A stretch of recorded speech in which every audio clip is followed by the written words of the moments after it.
Testing.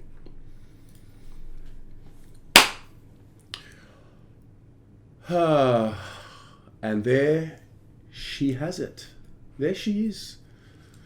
Welcome to the round 23 review, the final game review, match review for the 2021 AFL season. The Blues go down 11 goals 9-75 to the GWS Giants 12 goals 17-89.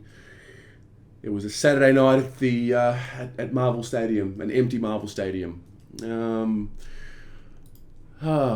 many different thoughts and feelings and emotions about everything, really, because it signifies the end of a season, ultimately the end of a failed season, because we're not going to win a premiership, and that's the measuring stick for every team. Every team starts every season with the goal to win the premiership, and now we filter through the little positives that we find and build off of that and move on. But it was a very interesting day for me to document. I really switched off early in the day, just completely switched off, not because I don't care, but just because I was fearful that we were going to do what we did last week.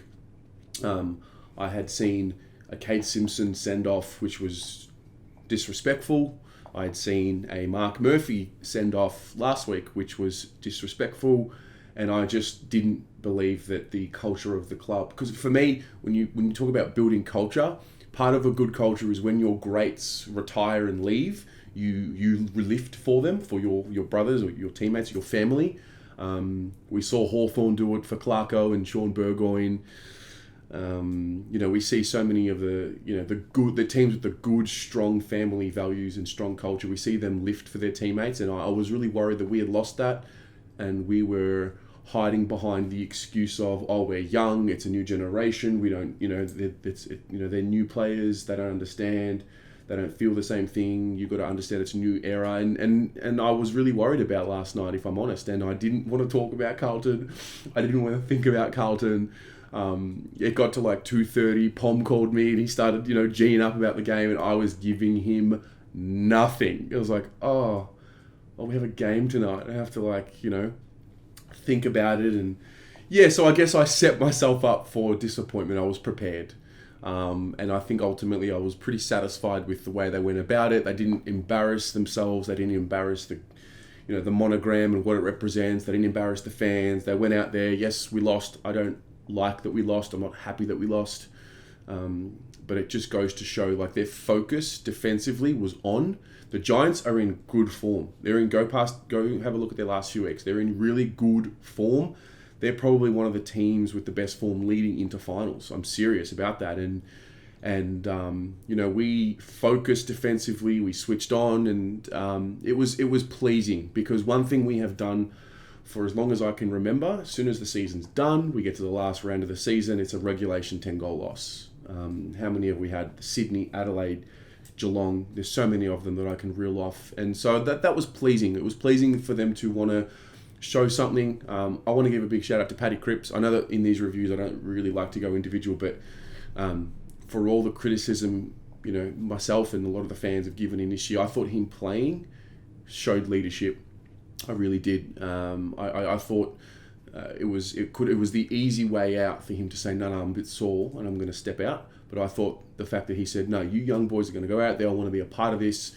He's not happy with his season as well. I really, it's little things like that I always look for when I base off my judgment as to where this group's at and the care factor. And I thought it was a good show of leadership for Cripper to play, and I really appreciate that. Hopefully he's not too injured. I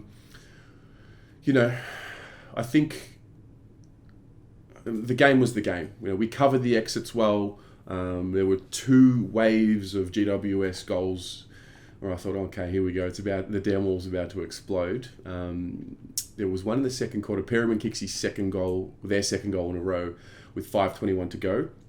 And I remember saying to myself, God, we play so much better when there's nothing on the line. I think McGovern kicked one, then the Giants kicked 2 in a row.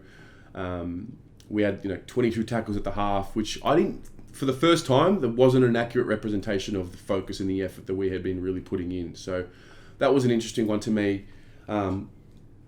9 minutes to go in the third quarter is where I noted, here it comes. And I don't really want to get too much into the semantics of the game. I went into the game looking for the young kids. Corey fucking Durden, mate. What do you mean? Like I said, he hits to hurt. That was exciting. Little glimpses like that. That's what I was looking for. Him, Kemp, they look so much more comfortable at the level after 1 week. It's exciting. We are in good hands. And it was really, I guess, yesterday what it was for me was the signifying of the changing of the guard. The generation has gone. The Murphy, Betts, Casbolt, that generation is gone. It's over now. The oldest player on the list is now, it's going to be like Ed Kerno, I think, off the top of my head. So that's exciting, and it really was on display for all of us to see. And that's really what it was for me. I think the spirit that these young kids bring into the team needs to be harnessed, and we need to make sure that we don't let their flame sizzle out like some of these mid-20s players. Like I look at Cripps, whether he's injured or he's lost a bit of that flame, because he was the excited youngster, and it just seems like for these guys, once they hit 24, 25 and, 5 years in the system and 5 years into the Carlton Football Club, the pressure just gets to them and they don't play with the same passion. And so I hope these young kids take the mantle. I hope they have the space to do that. And that's really what I was looking for. So from that point of view, I was satisfied to see the glimpses. But let's, make no mistake about it. We've got a lot of work ahead of us. And I listened to David Teague's press conference after the game, and I do want to make it very clear. I love David Teague. I love David Teague. Good organisations. To be a good organisation, you need to have good people, and David Teague is a good person. I loved how he went down swinging. And the one part that I completely agree with him, which I think we fell short on, is we let people like Tom Brown take shots at David Teague, and we whether you agree he's the coach or not. Like I personally think, we need like a really senior coach with a lot of experience. But the way Tom Brown just took a cheap shot when he could for his clout, and no one from the club backed our man. Like we didn't have to come out and say, no, we're gonna, he's gonna be coaching next year, because we learned that mistake from Bolton. I think Lajudicia come out and said, Brendan Bolton will be coaching next year, and then the next week he was sacked. But I did. That's definitely something that we should be learning as a club as well. We're dysfunctional. Yeah, we have shortcomings. Yeah, the assistant coaches and it's not good enough, and the culture, but we don't let external weasels infiltrate us and who we are. And I think that's something to be learnt from. You back your people in, you stick up for them. And I think that was a very, very good one. I love his honesty. And to be honest, as I'm watching his press conference, like I'm hurting, because it's like, he's a broken man. But at the same time, it's like, where was this fight? Where was this? There was no company line. He was free of it. Where was this, 2 months ago? Did he get comfortable in where we were heading, where we thought we were heading? I don't know. And I think it's important that we part with class with anybody. There's no need to say, fuck off, good. No, there's none of that. That's not how it should be.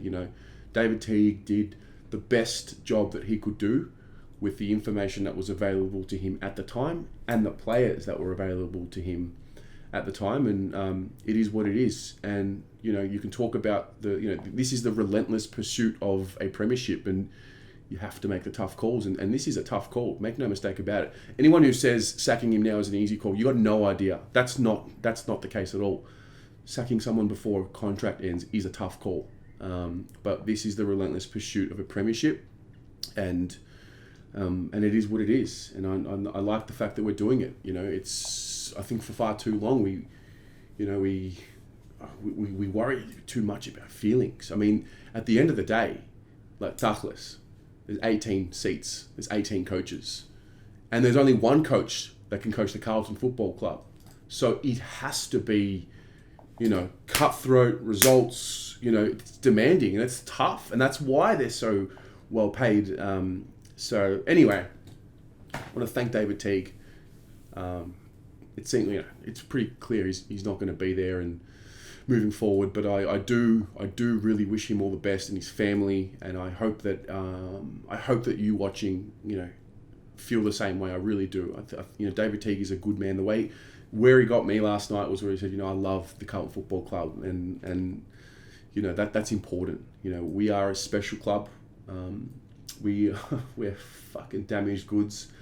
And so, I think it would be remiss not to be grateful for having him, and I think he's been good as a human being for the boys to be around as well. So with that, and also the fans, without the fans there is no club. Without the fans there is no fan channel. So a lot of you came on last night on the fan cams and said your bit as well and thanked me, and I'm really uncomfortable with that because this is outgrown me. It's not about me anymore. It's about just having something that everyone can be a part of, and it's important. I think these times, whether it be due to the pandemic or whether it be due to there's administrative pressure and EGMs and all of that, I personally think my take on all of everything that's going on is what's most important right now is to be united. That's the most important thing. We can have our differences. There are people that come on that disagree. We have to have our differences, but we have to have that discourse in a way that's practical and that's helpful. So it's important that we stay united, whether you believe we need to shake things up and completely spill boards or not. You feel how you feel, and but it is important that we stick together and stay supporting of the players and whatnot. It's been tough. It's been a tough year for everyone, on the field, off the field. And also, listen, you've got to thank the players. You have to thank the players and the staff and the club and those who put on the season, even though it hasn't gone to expectations, and even though we want finals, and even though we want success. The players go out there and represent a whole community of the country. And the world, really, a little subsection of the world. It's very niche, but they do represent that, and they cop a lot of criticism. But the time right now is for gratitude, I think. So I want to thank the players. I don't know how many of them watch, but if there are any of them that watch, just know that we love you. We love all of you, I think it's important. And a lot of the staff that don't get noticed and don't get articles written about them, they put game days on, media team, everyone inside. I think it's important as a whole that there is gratitude. So anyway, a lot of that. The player of the game, the final player of the game, it's got to be Ed, doesn't it? Ed Curnow. He had 25 disposals. He laid 2 tackles, 8 marks, and 4 goals. He kicked 4 goals. So Ed Curnow is the round 23 player of the game. And that'll do it. There is your final review for season 2021. That's crazy. It's just like that. Boom. It's over. The next couple of weeks will be dedicated to... I'm going to take a few days to just chill. Just like breathe, absorb, think. And then we'll have the show, obviously, Monday night. I'm going to chat to all the guys that do shows for the channel and see where they're at for off-season content. But then it's going to become more about, season reviews, individual season reviews. And then it's draft and trade period. And I'll tell you now, Pommy has got things in store. The man knows his draft profiles and trade targets and whatnot. So it's exciting. We have so many more faces and voices on the channel, which is great, which is exciting, and I'm really excited to take a little bit of a step back and just breathe a bit and just sort of manage and watch the others come in and do their thing, and we gear up and we go again. For those of you who watch the channel just for footy and don't want to do any of the off-season content, no worries. I'll see you in, before round one. But for those of you who want to hang around, there's going to be a lot going on. We're going to do watch-alongs for the final series, the grand final, the Brownlow. Probably do some video game streams as well for the young ones that want to just hang out and beat up on me in FIFA or COD or whatever you want to do. Or AFL Evo, even though I can't stand the game right now, to be honest. But yeah, we've got to stick together. We're in an interesting time, and sport is the medium for me anyway, sport is the medium that'll make the world a better place and unite people. And that's kind of why I do what I do. And that's why this channel is what it is, because it's a place where we can all come and hang out, and like, you've never met most of the people you talk to here, but you feel that connection. So thank you, a lot of gratitude. And with that, as always, never, ever, ever, ever forget, go the Mighty Blues.